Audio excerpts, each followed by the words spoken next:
और पूर्व प्रधानमंत्री जो देश के दूसरे प्रधानमंत्री हैं श्री लाल बहादुर शास्त्री जी का जन्म जयंती यहाँ पर हम लोग मना रहे हैं। और इस उपलक्ष्य में छोटे मोटे जो कार्यक्रम हैं वो अभी विद्यालय में होंगे। और इसके पहले आपको कुछ जो आज के विषय से प्रासंगिक बातें हैं वो हमारे शिक्षकगण आपको बताएंगे।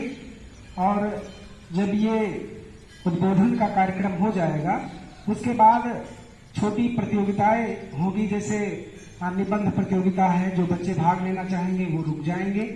और काव्य पाठ है या वाद विवाद प्रतियोगिता है, तो इसमें जो लोग प्रतिभाग करना चाहेंगे उनको रुकना रहेगा।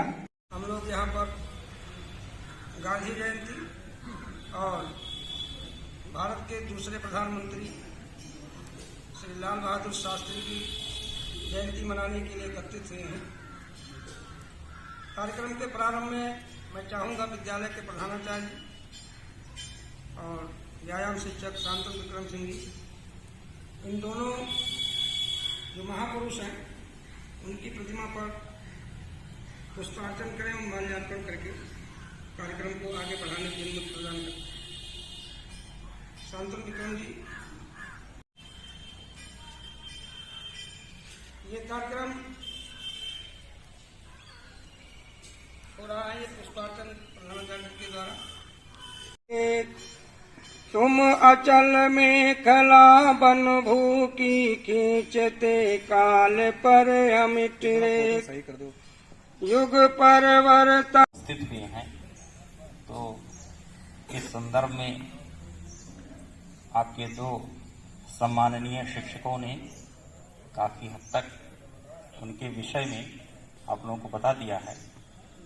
तो थोड़ा बहुत मैं समराइज्ड वे में कुछ दार्शनिक सिद्धांत इनके बारे में चर्चा में करूंगा।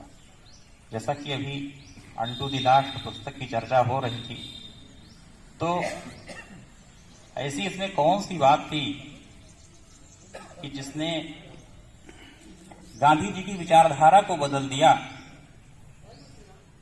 और वो बच्चों, मैं आपको ये बताना चाहूंगा कि जैसी नंग धड़ंग एक गरीब तस्वीर आप लोगों ने गांधी जी की देखी होगी, और बचपन में मैं भी ऐसे देखा करता था तो मुझे लगता था शायद बहुत गरीब थे।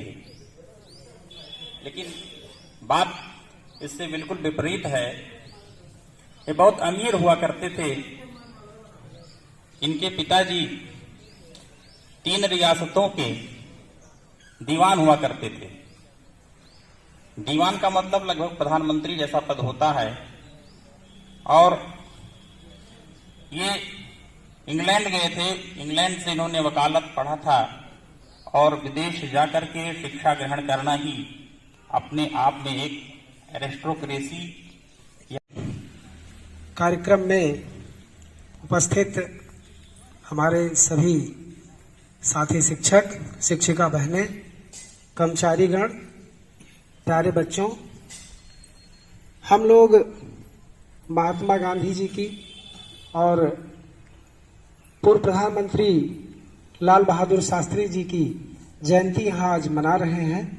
और अभी शिक्षकों ने बहुत ही सारगर्भित तरीके से इन लोगों के व्यक्तित्व और कृतित्व को, इनके आदर्श को आपके समक्ष प्रस्तुत किया है। आप सभी शिक्षकों ने काफी ज्ञानवर्धक रहा। आप काफी कुछ इससे प्रेरणा लेंगे।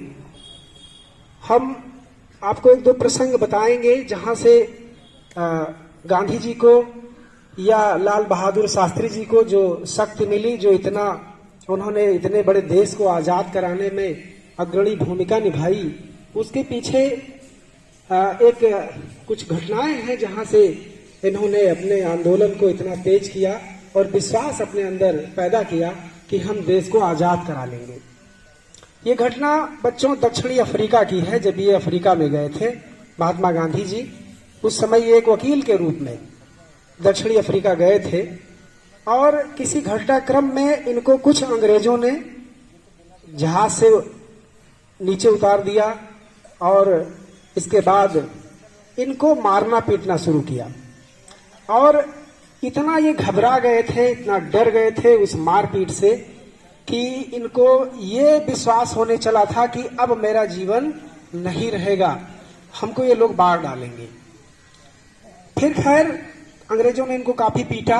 उसके बाद एक अंग्रेज की तरफ ये देख रहे थे तो उस दौरान इनको दिखा कि इस अंग्रेज के आंख में डर है, भय है। मार तो जरूर रहे लोग, लेकिन इस अंग्रेज के आंखों में थोड़ा डर दिख रहा है। तो गांधी जी ने तुरंत अपना एक जो वाक्य सुना था, जाको राखे साइया मार सके ना कोई, इसका उन्होंने ध्यान किया और पूरी ताकत के साथ खड़े हो गए।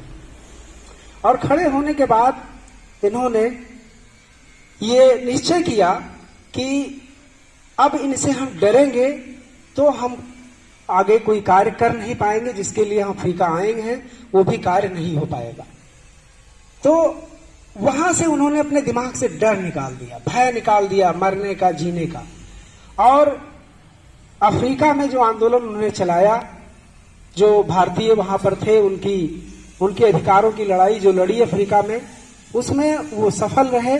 और उनको विश्वास हो चला कि जब हम दूसरे देश में रहकर हम अपने अधिकारों को प्राप्त कर सकते हैं, दूसरों को दिला सकते हैं, तो हम अपने देश को क्यों नहीं आजाद करा सकते हैं।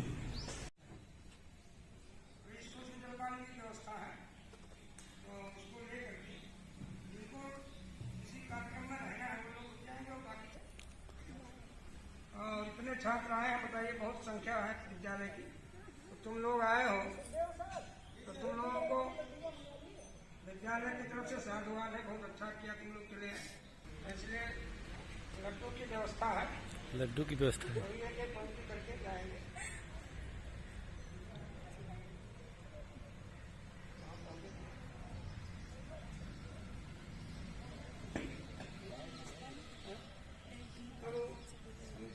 ठीक नहीं रहेगा, दूसरे कार्यक्रम चलिए, तमाम कार्यक्रम होते रहे। सब लोग मास्क लगाए रखो, पूरा मास्क लगाओ, कोई मास्क नहीं हटाओ।